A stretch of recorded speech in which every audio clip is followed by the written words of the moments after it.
adventurers. Welcome in. Welcome to the Botanical Garden and the Conservatory. It's owned by Twinklin on the AB server. We'll have a little look around. It's got a lot of rewards for the creativity. So we'll have a look. It's based on a Tembrous Tangle island, which is why the music behind me is a little bit sort of, well, Tembrous Tangle like. So we'll have a look. We've popped in here. I've got my fast shoes on because I think I'm going to need them. We do have a map of the area. Oh, we have a little guide as well. Hang on, so let's see what this says. It says, welcome to Norath Botanical Garden and Conservatory. Home to species of plants and animals found all over Norath and some from unknown regions. Please do not feed the animals or pick the flowers, but do feel free to leave the path and explore. Watch your step near the edge of the island. Wow, yes. I mean, that's it. It's kind of a thing, really. So we got looks like a glass house at the top. Here we've got some sort of enchanted fairy grotto, some sort of unusual. It is behind a fence, an iron fence. I don't know if that's to keep me out, to keep the animals and the plants in, probably to keep them away from everybody else. And then on the other side we have some sort of cave area. I did start going towards this way, so let's have a look, see what we've got here. We've got a book. Cave and Oasis. Our cave exhibit is now open to the public. We do ask you to stay on the centre walk when exploring the cave. Inside you'll find creatures that have made what seems to be an inhospitable environment their home. Please do not feed or disturb these creatures. Our oasis is full of vines and plants from all across Norath and beyond. As you view it, imagine walking through the desert and happening upon such a beautiful, refreshing sight. It might bring tears to a weary traveller's eye. It might do indeed. So we've got sort of an outside, we've got the Scorpiuses, we've got the Dust Devils, I forget what they're called. Kind of a lovely oasis. Here, yeah, we've got the waterfall, which is coming from all the way up there, yep. Lovely, how far up does it go? We've got some lovely little, yeah, little cobra. I'm not going to get too close to the cobra, but let's go and have a look at that cave. Let's go see that. Try not to move the mouse too much. Oh, okay. Maybe we do slow walk. It's a dragon cave. Wow, we've got the baby dragon here. We've got a couple of parents, I'm assuming. Parental cave. And the baby. Yeah, okay. I thought this was going to be a walkthrough, but it's not. Just ends with dragons. I mean, you know. How does every other dungeon do that? Every dungeon ends with a dragon. Let's have a look. Okay, let's go out here and we'll have a proper look at that oasis then. With the plants and the flowers. We've got the vines. Crocodile. Yeah, more vines. Okay, alright. Go in here. Try and do some sort of a slower walk. Seen those guys. Those are up in Rise of Kuna. I think those guys. I forget what they're called. Dino Brontosaurus type thing. It's lovely. Yeah. Okay, we might have skipped something. There's a book over here. Let's have a look at that. I think we've moved over into a different area. I took off the path. I know. I went immediately off the path. I'm sorry. So at the jungle. There are so many jungles throughout Norath. We decided to see if many of the species can survive together. We've combined plants from places like Punzar, Furos and Toxulia Forest to see how they thrive. So far they seem to be doing very well, which leads our researchers to believe most of the creatures in jungles around the world and beyond are very similar in temperature, humidity, rainfall and soil composition. Some of the plants brought here to our garden for our jungle exhibit are the Toxulia Forest flower, Fearot ferns, Toxulia plants, palms and pitcher plants. Some of the creatures make this jungle their home are aviacs, drogues, tigers and Toxulia guardians. Ooh, there we go, there's the pitcher plants. And that must be the guardian that we're talking about. Okay, let's have another look on this side. Wakening Blossom. We created this special garden to feature one of the most rare species of plants in all of Norath, the Wakening Blossom. This beautiful plant has green and orange foliage and only blooms once a year for 1 hour's time. To complement the Wakening Blossom, we have windswept frost flowers, star flowers and gohomari herbs. Lovely. It's almost like that there's a plant that I keep seeing online that only blooms for like 1 hour a day in real life. I'm assuming it's based on that. Got some frogs and turtles. Like a little jumpy bit up there. Quite tempted to go up and have a look. Let's see what this next one is. The swamp. Swamps are found all over Norah. They come in Noah. English how? They come in many varieties and sizes. We have selected many plant varieties you may find across the world and brought them here in one place. In the more traditional swamps, you may find cattails, mossy mushrooms, swamp reed, spice bracket fungus, ferns and pitcher plants. Some of the animal species who have made this swamp their home are the blue frog and turtles. Some swamp areas around Norah are a bit less common and have some amazing species, even some that seem to glow. In our non-traditional swamp we have purple mushrooms, forgotten pools pods, calm forgotten pool sproutlings, and you may spot a mushroom creature called a zygamid that has evolved and sprouted 2 arms and legs. It's quite an amazing sight. A zygamid. Oh, is that him? Mushroom, 2 arms, 2 legs. That must be him. There we go. So that's that one. I love this part. It's like a cave almost, but without the darkness.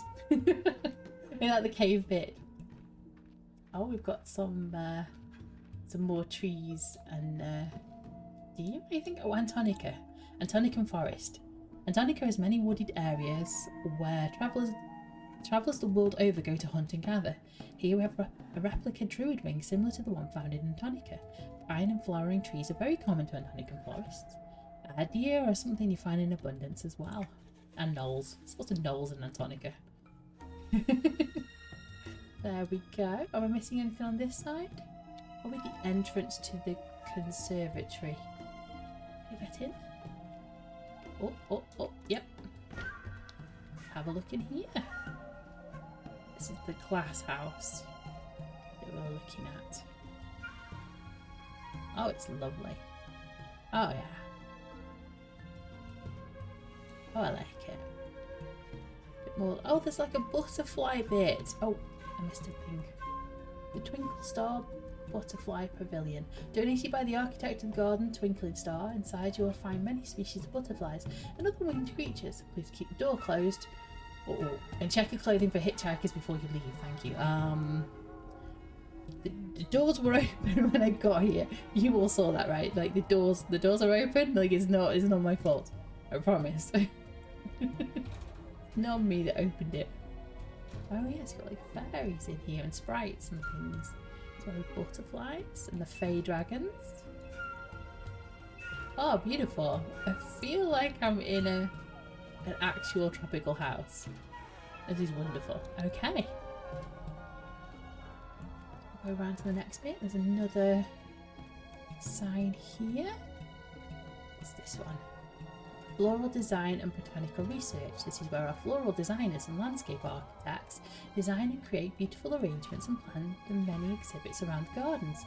Conservatory research is also done here. Wow. Ooh. Okay, so it's done. Oh, there's a creature there. Some books. Okay, they've not had anything put in there.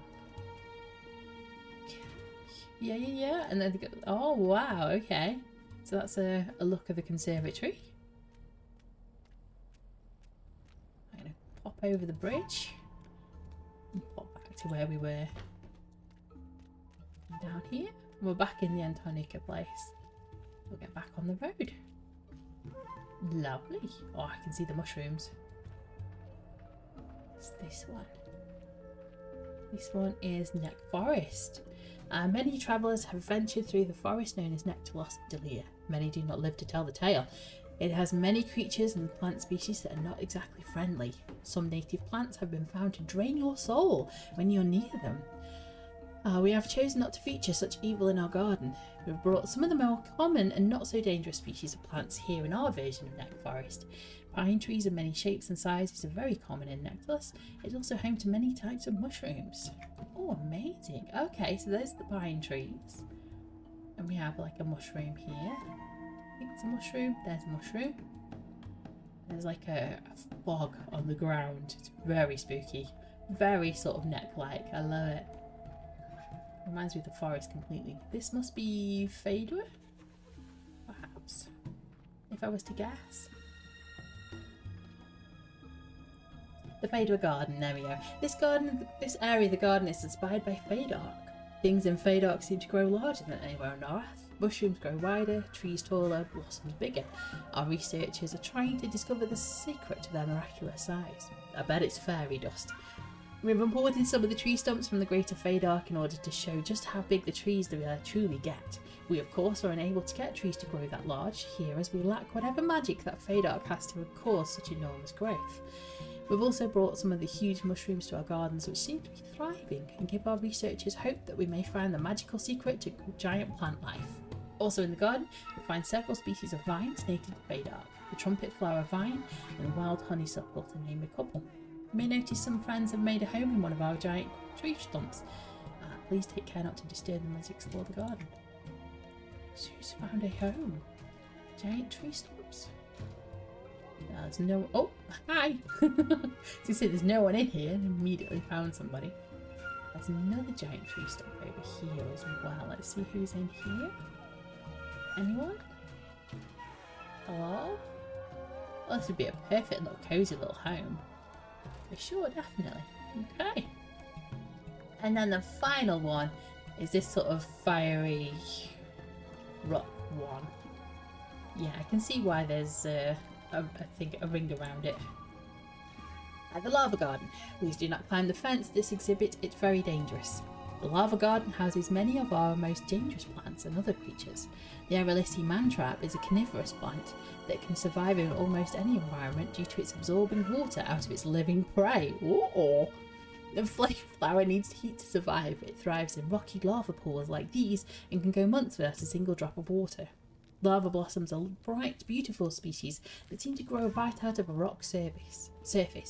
They are quite mysterious and are still being studied by our researchers. The toxic flower, identified by its pink and purple flames and almost metal-like petals, is a fascinating addition to our gardens. The one we house here in the lava gardens is the largest of any of our researchers have ever seen. It seems to keep growing and expanding due to loving care our staff give to it and the other plants and creatures here in the garden. You may spot one of the creatures who have made the lava garden their home. Animals like fiery crustacean, fire drake and magma wormling are only a few that make this beautiful but dangerous terrain their home. Oh my gosh, we're getting educated as well as we get to see a house decorating. Love it. There's like a drake there. That's one of the mantrap ones, like there with the open. I'm putting my hands open as if you're going to see it. But yeah, that must be the last one that's doing really well in the garden, the one of its kind. Wow, amazing! And here we are back round to the beginning. So that was... Get back in the position. Look at the house behind us, why not? There we go. So that was a quick view of the North Botanical Garden and Conservatory. And our last thing to do just before we go is to rate it and like and save. And there we go. That was the Botanical Garden and Conservatory. If you are on the AB server, please come along and have a look and leave a like. Thank you so much. See you again. Take care. Bye bye.